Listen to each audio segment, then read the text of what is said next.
obsessively reading Westerns, spy thrillers, mysteries, fantasy novels, and horror novels especially. Dean Koontz, Stephen King, Peter Straub, Shirley Jackson, Poe, Lovecraft, Robert R. McCammon, Anne Rice. My shelves were triple stacked with their titles. And I set out to be a genre writer. In the first creative writing workshop that I took at the university, I was told on the first day of class that genre was forbidden. And so I fell in love with any number of literary writers during that semester and the semesters to follow, like Raymond Carver and Flannery O'Connor and Tim O'Brien and Alice Munro. But I never fell out of love with genre. And I guess I'm in a peculiar place now where I'm sort of neither fish nor fowl, both literary and genre. Or maybe the better way to think of it is this. I think a lot of the labels that people try to pin on different types of books, the way they try to smash them into different sections of the bookstore, it's mostly phantom barricades. And if you look at Larry McMurtry's Lonesome Dove, or if you look at Cormac McCarthy's The Road, or if you look at anything by Peter Straub or Dennis Lehane or Margaret Atwood, they have this rip-roaring plot. And they also have these unforgettable characters and these subterranean themes and these exquisite sentences. And I suppose that's what I'm trying to accomplish. Thinking, first of all, about what happens next, trying to drag my reader forward, drag them down the rabbit hole, while also trying to engage in a careful sort of carpentry and put something artful together.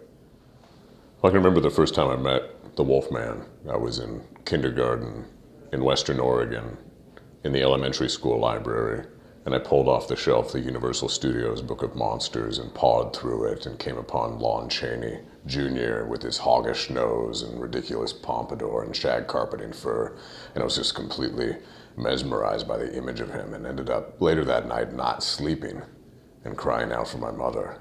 But the very next day returned to the library and pulled that same book off the shelf and became sort of obsessed, to the point where I would dress up every Halloween as a werewolf, to the point that I wrote in the 6th grade a research paper titled Werewolves with an exclamation mark. I still have this artifact. And though it was only 5 pages long, it had a table of contents, and the final section was the ceremony of the wolf, in which I actually went out into my backyard under a full moon with a stone cairn nearby and tried to channel the spirit of the wolf and transform myself. I ended up getting a fairly low mark on the paper. My teacher wasn't impressed.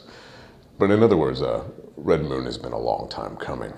And I was also thinking about, when I sat down to write it, what we fear now, because some of the most resonant horror stories, some of the most lasting horror stories seem to really channel cultural unease in some capacity, the way Frankenstein is kind of a definitive example of that. The creature embodies all of the anxieties about the Industrial Revolution. Our fear of science and technology, our fear of man playing God. The Red Scare gave rise to Invasion of the Body Snatchers, the fear of communists among us, not being able to recognize evil. And I was thinking about that. I was thinking about what we fear right now when I sat down to write Red Moon. And we fear infection. In the States particularly, you can't go into a grocery mart or any sort of shop without encountering some sort of hand sanitizer oozing from the counter or storefront. And every time that there's a breakout of swine flu or bird flu or West Nile or mad cow, it dominates the headlines and paralyzes everyone.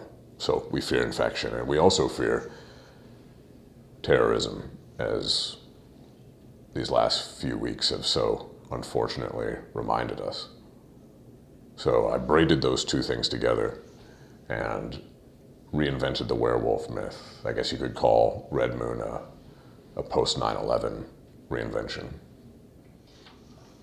Well, I sat down with the USDA labs. I sat down with researchers at Iowa State University and filled up maybe a dozen yellow legal tablets interviewing these people who specialize in animal-borne pathogens. So I wanted to make sure that there was a very slippery science involved to help make these werewolves, or as I call them, lycans, into a believable horror, into a possibility that if you look at mad cow disease, if you look at chronic wasting disease, these are prions, misfolded proteins, not a virus, that transform the chemical composition of a person, that can mutate in their human host. And when people talk about the apocalypse, they often talk about something like this happening, some sort of contagion. And in my case, it leaps out of the wolf population in prehistoric times, and you flash forward to the present, and roughly 5% of the population are infected, and they're treated as secondhand citizens. They're marginalized and can only hold certain jobs, and even become part of a registry similar to a sex offenders registry. And in writing about all this and doing all this research, I was also very aware that this sort of thing can gum up the gears of a narrative. And so what I tried to do is sort of dose out very carefully information on vaccines, information on the pathogen, information on the mythology, so that the reader doesn't feel glutted, but instead feels part of an unfolding mystery. What I hope is that I'm holding up a mirror with a crack in it, and it's a reflection of our world. I think of it more as a global novel, not only because it takes place in many locales, but because it captures worldwide concerns. And in holding up that mirror with a crack in it, I mean, you might be able to recognize certain political figures, or certain cultural conflicts, or international battles, or even certain diseases. But I think that I've blurred the lines enough that it's not any one particular thing. Instead, it's like this frayed ball of nerves that we're all experiencing right now, all of our anxieties.